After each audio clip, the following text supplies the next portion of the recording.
అందరికీ praise the lord. దేవుని పరిశుద్ధ నామంలో మీ అందరికీ కూడా నా యొక్క హృదయపూర్వకమైన వందనాలు తెలియజేస్తూ ఉన్నాను. ఈ దినాన మనం ప్రార్థన కూడికగా ఈ స్థలంలో సమకూర్చబడి ఉన్నాం. దేవుడిచ్చిన అవకాశాన్ని బట్టి దేవునికి వందనాలు తెలియజేస్తూ మనము కొన్ని విషయాలు ప్రార్థనపూర్వకంగా ప్రార్థన అంశాల నుంచి కొన్ని నేర్చుకొని ఈ స్థలాన్ని మనం ప్రార్థనపూర్వకంగా సిద్ధపడి వెళ్దాం. కాబట్టి అపోస్తుల కార్యాల గ్రంథము 1వ అధ్యాయము 14వ వచనం చదివి సాయం చేయండి. అపోస్తుల కార్యాల గ్రంథము 1వ అధ్యాయము 14వ వచనము నిజంగా మన ఆత్మీయమైన జీవితము ఎందుకు చల్లారిపోయింది అనే విషయాన్ని నేను మీకు మరొక పర్యాయం తెలియజేస్తాను. ఎందుకనంటే మన జీవితంలో చాలా విషయాలు మనం నేర్చుకోవాల్సిన వారమైనాం, తెలుసుకోవాల్సిన వారమైనాం, మనము ముందుకు కొనసాగవలసిన వారమైనాం. కాబట్టి ఒకసారి మన ఆత్మీయమైన జీవితాన్ని సరిచేసుకొని ముందుకు వెళ్దాం. చూడండి, అపోస్తుల కార్యాల గ్రంథము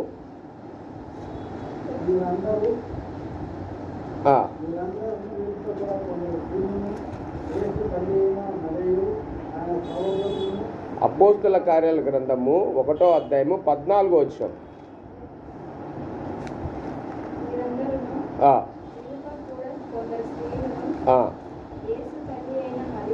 యేసు తల్లి అయిన మరియు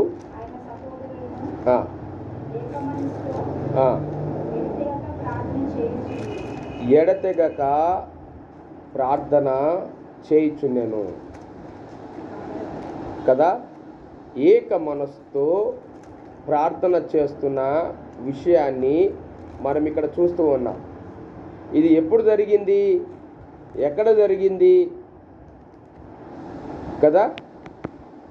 మనం ఎలాంటి ప్రార్థనలు చేస్తాం, దీనికి మనం ఎలాంటి ప్రార్థనలు చేస్తున్నామో అనేది ఇప్పుడు మనం తెలుసుకోవాల్సిన వారమై ఉన్నాం. సంఘముతో ప్రార్థిస్తూ ఉన్నప్పుడు మనం ఏ ప్రార్థనలు చేయాలంటే ఏక మనసుతో కూడిన ప్రార్థన చాలా అవసరమై ఉన్నది. మళ్ళొకసారి చదవండి ఆ మాట. వీరితో కూడా కొందరు స్త్రీలను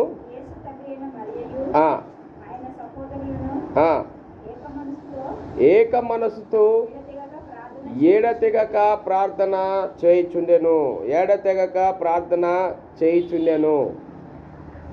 నిజంగా యేసు ప్రభు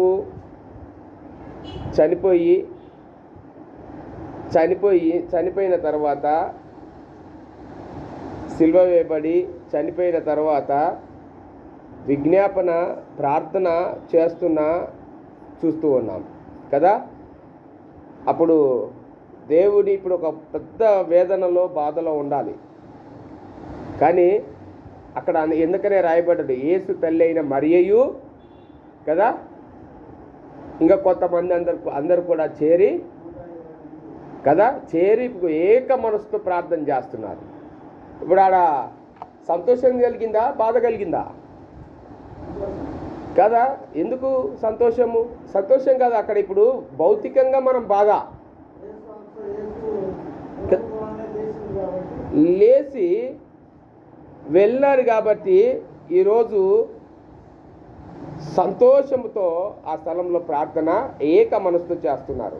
ఇంకొకటి ఏంటంటే దేవుడు చేసే కార్యాలన్నీ కూడా ఒక అద్భుతమైన, ఆశ్చర్యమైన కార్యాలు. ఇవి మనము గమనించుకోవాల్సిన వారమై ఉన్నాం. దేవుడు చేసిన కార్యాలను, దేవుడు చేసిన పనులన్నిటినీ మనం తలపోసుకొని ప్రతి విషయానికి ఆయనకు తెలియజేసేటప్పుడు ఎలాంటి మనసుతో మనం ప్రార్థించాలి అని అంటే ఏక మనసుతో అందరం కలిసి దేవుని సన్నిధానంలో ప్రార్థన చేయవలసిన వారమై ఉన్నాం. ఈరోజు ఏమైపోతుందంటే కుటుంబాలలో కానీ, సంఘాలలో కానీ ఏ మనసు లేదు, ఏక మనసు లేదు. మన ప్రార్థనా జీవితం ఎలా ఉండాలి అని అంటే కుటుంబంలో ఏక మనసు. కుటుంబంలో నలుగురుంటే నాలుగు రకాలు కాదు. ఇప్పుడు ఎట్లా అయిపోయిందంటే నలుగురు 4 రకాలు అయిపోయారు. అది దేవుడు ఇష్టమైంది కాదు. దేవునికి ఇష్టమైనది ఏమంటే అందరూ కలిసి ఏక మనసుతో ప్రార్థించే ఆ ప్రార్థన దేవుడు కోరుతున్నారు. చూడండి 2వ అధ్యాయము 2వ అధ్యాయము 42వ వచనం చదవండి.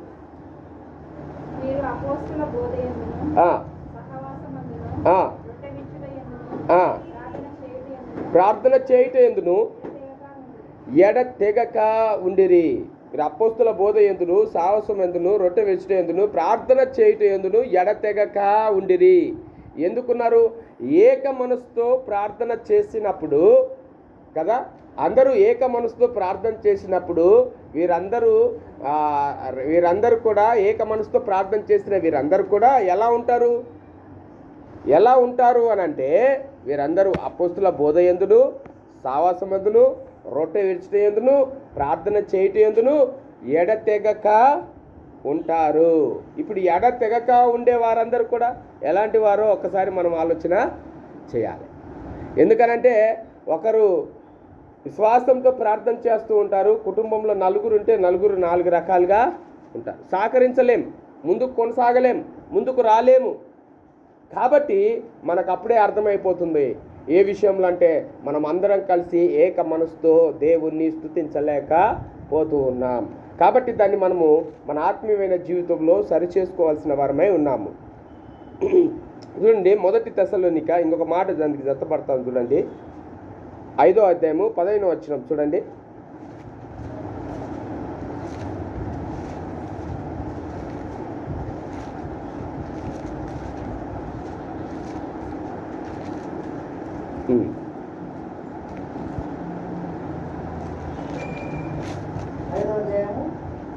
పదిహేను వచ్చిన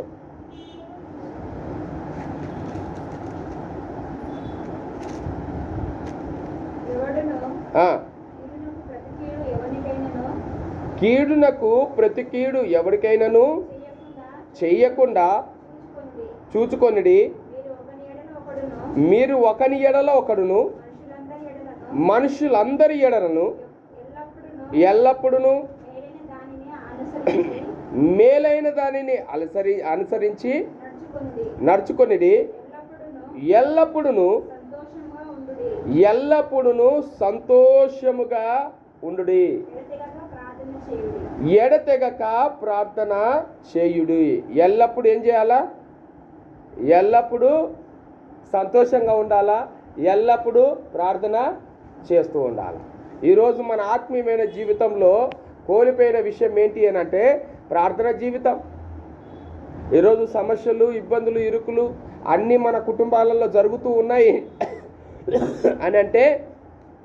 అన్నీ జరుగుతున్నాయి అని అంటే మన పరిస్థితులు, మన స్థితిగతులు ముందు మార్చుకోవాల్సిన వారమై ఉన్నాం. ఎవరు మారాలి అని అంటే ముందు మనం మారాలి. మన ఆత్మీయమైన స్థితి మార్చబడాలి, మన కుటుంబం మార్చబడాలి.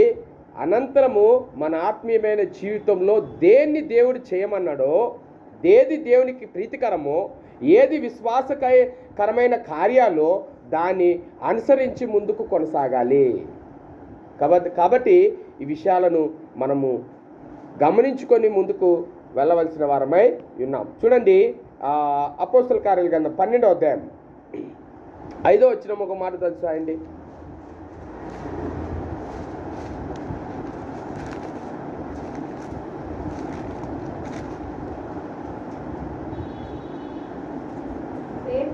పేతురు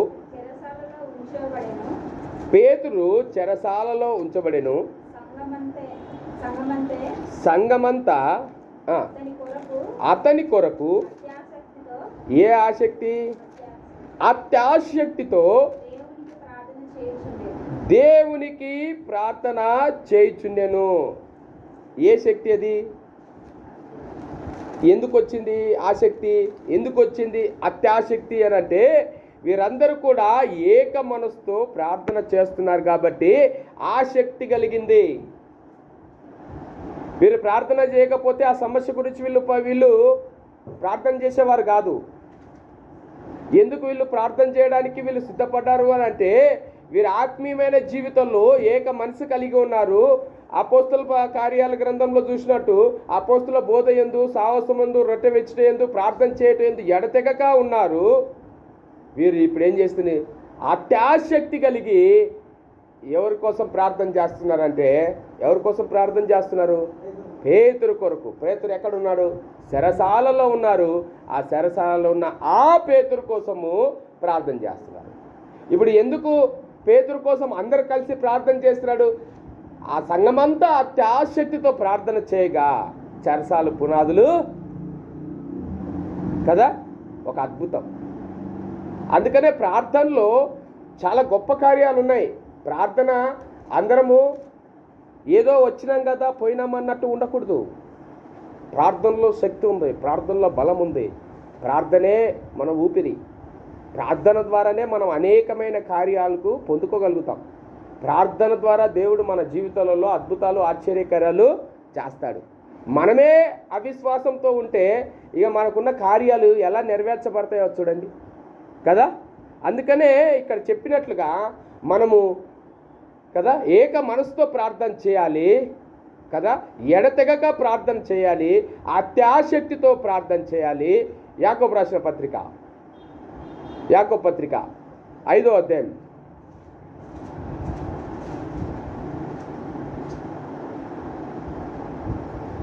17వ వచనం.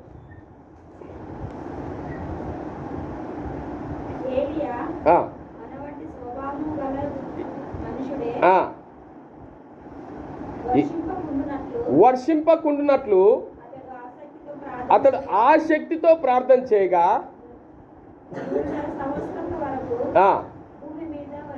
3.5 సంవత్సరం వరకు భూమి మీద వర్షము పడలేదు. అతడు మళ్ళా ప్రార్థన చేయగా ఆకాశము వర్షమిచ్చెను. ఎవరండి కదా? ఎవరు? మానవ స్వభావం కలిగిన వాడే కదా ఏలియా. మరి ఆసక్తితో ప్రార్థన చేసినప్పుడు 3.5 సంవత్సరం వర్షము ఆగిపోయింది. మళ్ళా ప్రార్థన చేసినప్పుడు ఆ వర్షాన్ని కురిపించినాడు. ఎవరి స్వభావం కలిగిన వాడు? మన వంటి స్వభావం కలిగిన వాడే. ఈరోజు ఒక అద్భుతాన్ని చూస్తూ ఉన్నాం. ఈరోజు మనకు అటువంటి విశ్వాసం అనేది మనకు ఏమైపోయిందని అంటే ఈరోజు కరువైపోయింది. విశ్వాసంతో ప్రార్థించడానికి, విశ్వాసంలో మనం ముందుకు కొనసాగడానికి చాలామంది వెనకడుగు వేస్తున్నారు. కాబట్టే కదా మంచిగా చక్కగా తెలియజేస్తున్నాడు. 3.5 సంవత్సరము కదా, 3.5 సంవత్సరం ఆశామాష. దేవుడు ఎవరి ప్రార్థనలైనా అంగీకరించేవాడు. అంగీకరిస్తాడు. నువ్వు చేయాలనుకున్నప్పుడు చేస్తే, ఏదో నామక వాస్తే వచ్చి ఏదో ప్రార్థన ఉంది ఏదో ప్రార్థన చేద్దాం అనేది కాదు. ఆసక్తితో సంఘమంతా అత్యాశక్తితో ప్రార్థన చేసినప్పుడు ఏమైంది? చెరసాల పునాదులు కదిలాయి. ఆసక్తితో ప్రార్థన చేస్తే 3.5 సంవత్సరము వర్షము కురలేదు. మళ్ళా ప్రార్థన చేస్తే వర్షము కురిచినట్లు చూస్తూ ఉన్నాం. కాబట్టి ప్రార్థనలో అంత శక్తి ఉంది, ప్రార్థనలో అంత బలం ఉంది. మరి ఆ ప్రార్థన వైపు నువ్వు ఎలా ఉండాలనేది, ఎలా నువ్వు ముందుకు కొనసాగాలో ఒకసారి నీ జీవితాన్ని ఒకసారి నువ్వు పరీక్షించుకోవాల్సిన వారమై ఉన్నావు. చూడండి, ఎబ్రిల్కి రాసిన పత్రిక 5వ అధ్యాయము 7వ వచనం.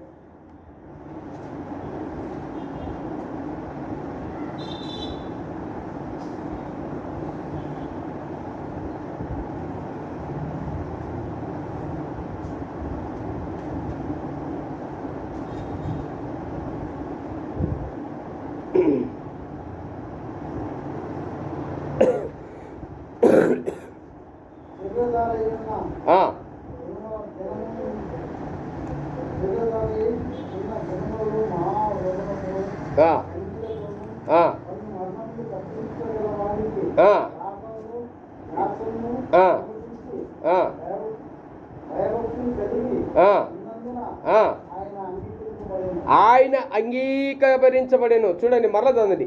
మహారోధముతోనూ ఏముందాడా? శరీరధారి అయిన దినములలో మహారోదనతోనూ కన్నీళ్లతోనూ మరణము నుండి చేయగలిగిన వాణ్ణి యాచనలను సమర్పించి భయభక్తులు కలిగి ఉన్నందున ఆయన అంగీకరించెను. భయభక్తులు కలిగి ప్రార్థన చేసినప్పుడు ఏమేమి తీసేస్తాడంటే మనకున్న రోదనలు కదా, మహారోదనల నుంచి దేవుడు విడిపించగలిగిన సామర్థ్యుడు, సమస్తం చేయగలిగిన దేవుడు, సమస్తము అద్భుతాలు ఆశ్చర్యకార్యాలు దేవుడు చేయగలిగిన దేవుడు. మరి ఆ దేవుణ్ణి వదిలిపెట్టి ఈరోజు దేనికోసమో ఎందుకో పరిగెట్టిపోతూ ఉన్నారు జనాలంతా. కానీ ఇంత పరిగెత్తిపోవడం అనేది మంచిది కాదు. ఏది ఏమైనా ఆత్మీయమైన జీవితంలో మనం దేవునితో ఉండి, దేవుని సావాసంలో దేవునితో ఉండి మనం ఏదైనా సాధించుకోగలుగుతామే. కానీ లోకంలో నీకై నువ్వే ఏదన్నా కదా, నీకై నువ్వే ఏదన్నా చేయాలని ప్రయత్నం చేస్తే అది ఏమాత్రము కదా అంగీకారంగా ఉండదు, ఏమాత్రము తృప్తికరంగా జరగదు. కాబట్టి ఇక్కడ చూస్తూ ఉన్నాము ఎన్నో కార్యాలు, ఎన్నో అద్భుతమైన కార్యాలు, ఎన్నో ఆశ్చర్యమైన కార్యాలు జీవితంలో చేసిన దేవుణ్ణి మనము చూస్తూ ఉన్నాం కదా. విశ్వాసంతో ప్రార్థన చేస్తే ఎన్నో అద్భుతాలు, ఎన్నో ఆశ్చర్యకార్యాలు. ఈరోజు ఆ విశ్వాసమే కోల్పోయింది. నీకు విశ్వాసం రావాలి, విశ్వాసముతో నువ్వు కొనసాగాలి, విశ్వాసంలో నువ్వు బలపడాలి, విశ్వాసంలో నువ్వు ముందుకు వెళ్ళాలి అని అంటే మన ఆత్మీయమైన జీవితంలో మనం చేయవలసింది ఏంటి అనంటే, మనం చేయవలసిన కార్యాలు ఏంటి అనంటే ఏం చేయాలా? కన్నీటితోనూ, అదే వచనంలో ఉంది, ఇప్పుడు చదివిన వచనంలోనే చూడండి, మళ్ళీ చదివి సాయించండి. ఏముంటుంది? మహారోదనతోనూ ప్రార్థన చేయాలి, కన్నీటితోనూ ప్రార్థన చేయాలి. ఈరోజు కన్నీటి ప్రార్థన ఆత్మీయమైన జీవితంలో చాలామంది కరువైపోయినాయి కదా. అప్పులు ఇచ్చేవారికి అడిగి పోయి కన్నీళ్ళు పెడతాం, ఎవరైనా అన్నదమ్ముల కాడికి పోయి కన్నీళ్ళు పెడతాం, ఎవరికాడికి సాయం చేసేవారి కాడికి పోయి కన్నీళ్ళు పెడతాం, ఇంకొకళ్ళ దగ్గర పోయి కన్నీళ్ళు పెడతాం, ఇంకొకళ్ళ దగ్గర పోయి కన్నీళ్ళు పెడతాం. దేవుడు ఇన్ని అద్భుతాలు చేసిన దేవుని దగ్గర మాత్రము అసలు దేవుడు నీకు ఆ విశ్వాసము కలిగి ఉండాలంటే నువ్వు ఏమై ఉండాలి అంటే దేవుని సన్నిధానంలో చేరి నువ్వు ఏం చేయాలి? ప్రార్థన చేయాలి. ఈ ప్రార్థన జీవితం లేకనే కదా ఇవన్నీ జరిగేది. నీ ఆత్మీయమైన స్థితి, ఆత్మీయమైన పరిస్థితి, ఆత్మీయమైన స్థితిగతే నీకు లేకపోతే నువ్వు ఒకరి మీద ఆధారపడతావు, కానీ నీ జీవితంలో నెరవేర్పు అనేది రాదు. అక్కడ మనము చూసినట్లుగా కదా, ప్రార్థన చేసినప్పుడు, ఏలియా ప్రార్థన చేసినప్పుడు వర్షము ఆగిపోయింది. ఆ వర్షం పడాలంటే వర్షం పడ్డది, ఆగిపోవాలంటే ఆగిపోయింది. పేతురు సంఘమంతా ఆసక్తితో ప్రార్థన చేసినప్పుడు పేతురు కదా శరసాలను కూడా పునాదులు కదిలా. ఈరోజు మహారోదనతోనూ, కన్నీళ్లతోనూ, వేదనతోనూ, బాధలతోనూ ఉన్న మనలందరినీ దేవుడు ప్రతి విషయములో ఒక గొప్ప కార్యాన్ని చేయడానికి సిద్ధంగా ఉన్నాడు. కానీ మనం అందులో చేయవలసిన విషయం ఏంటి అని అంటే ఏం చేయాలి? మనము కన్నీటి, ఆ మాట మళ్ళీ చదవండి కుమారి చదువు. ఎపిలకు రాసిన పత్రిక 5వ అధ్యాయం 7వ వచనం. శరీరధారి అయిన దినమున, అంటే ఈ దేవుడు శరీరధారిగా ఉన్నప్పుడు మహారోదనతోనూ ఏం చేయాలా? మహారోదనతో. ఫస్ట్ ఏం చేస్తున్నాడు? రోదనతో ప్రార్థన చేయాలి. ఎందుకు వస్తుంది రోదన? ఎందుకు వస్తుంది రోదన అంటే కదా, రోదన ఎప్పుడు వస్తుంది? నువ్వు సమస్యలు పడ్డప్పుడు రోదన వస్తుంది, నువ్వు బాధలలో ఉన్నప్పుడు ఆ రోదన వస్తుంది, నువ్వు వేదనలో ఉన్నప్పుడు ఆ రోదన వస్తుంది. రోదన ఊరికినే రాదు. నీకు ఇప్పుడు అన్నీ బాగున్నాయి, అందుకనే నీకేమీ కనపడట్లేదు. నీకు అన్నీ ఉన్నాయి, అందుకనే నీకు ఏమీ కనపడట్లేదు. ఎప్పుడు వస్తుందంటే రోదన. ఎవరైనా చనిపోయినప్పుడు చూడండి, ఎవరైనా చనిపోయినప్పుడు, తన కుటుంబం వారు ఎవరైనా చనిపోయినప్పుడు రోదిస్తూ ఉంటారు.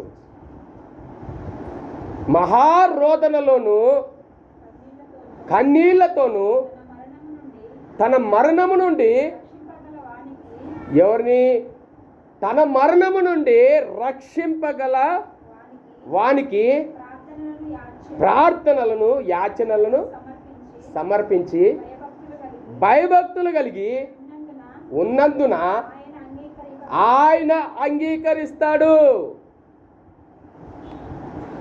దేవుడు అంగీకరించాలి అంటే నీ ప్రాణమును కదా, నీ ప్రాణమును విడిపించిన దేవుడు, నీ కన్నీటి ప్రార్థన కదా, కన్నీటిని తుడిసే దేవుడు, సమస్తము చేసే దేవుణ్ణి ఎందు నువ్వేం చేయాలి? ప్రార్థనలు, యాచనలు, కృతజ్ఞతాస్తుతులు.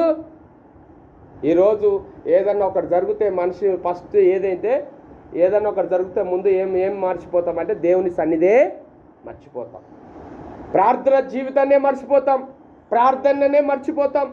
ఆత్మీయమైన జీవితంలో మేలు, దీవెనలు, ఆశీర్వాదాలు పొందుకోవాలంటే ఎలా పొందుకుంటాం? ఈరోజు కుటుంబంలో అందరూ సమకూర్చబడి కుటుంబ ప్రార్థనలు లేకపోవడం, సంఘ ప్రార్థనలు లేకపోవడం, ఈరోజు కుటుంబంలో అల్లకొల్లంగా మార్చబడి ఏక మనసుతో ప్రార్థన చేసే ఆలోచనే లేదు.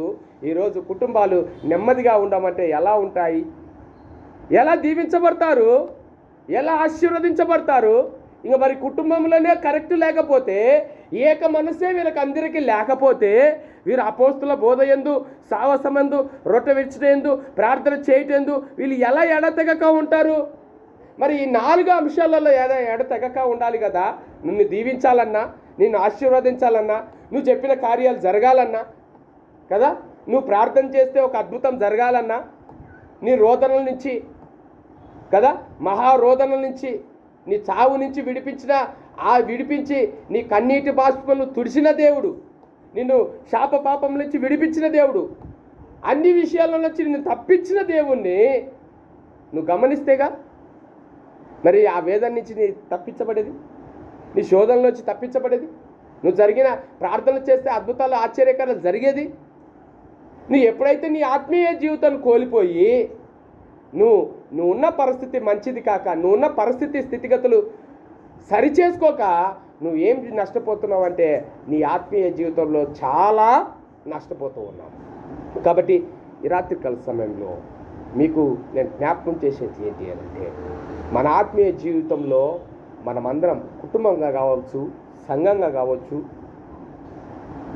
ఆసక్తిగా అంటే ఏక మనసుతో ప్రార్థన చేస్తే దేవుడు మన జీవితంలో ఒక అద్భుతము చేస్తాడు కదా. రోదన వచ్చేంత వరకు మనం ఉండకూడదు. రోదనలో వచ్చి నేను తప్పించిన అంటే మరణం నుంచి తప్పించినాడు దేవుడు. కన్నీటి బాష్ప బిందువును నేను తుడిపించినాడు. ఎందుకనంటే ఈ లోకంలో మరణిస్తే నిత్య నరకాగ్నికి వెళ్ళవలసిన మనల్ని ఆ శాపములో ఆ యొక్క నిత్య నరకాగ్ని నుంచే మరణించే మనల్ని యేసు ప్రభు శరీరధారిగా ఉన్నప్పుడే మన పాపముల అన్నిటినీ విడిపించిన దేవుడు మన దేవుడు. శాప పాపములను విడిపించాడు, భయంకరమైన పరిస్థితుల నుంచి మనల్ని విడిపించాడు, ఆ యొక్క నరకంలో నుంచి తప్పించిన దేవుడు. ఒక గొప్ప అద్భుతమైన ప్రణాళిక చొప్పున మనల్ని సిద్ధపరచుకొని ఏర్పరిచిన దేవుడు ఈరోజు నీకు నాకు చేయడా కదా. అందుకనైనా పరలోకం నుంచి భూలోకానికి దిగి వచ్చింది. భూలోకానికి దిగి రావడమే కాకుండా మన ఆత్మీయమైన జీవితంలో ఎన్ని మేళ్ళు చేసినాడు దేవుడు, ఆ మేళ్ళన్నిటినీ మర్చిపోతూ ఉన్నాము. యేసు ప్రభు మన కోసం చేసిన ఆ యొక్క త్యాగాన్ని మర్చిపోతూ ఉన్నాము.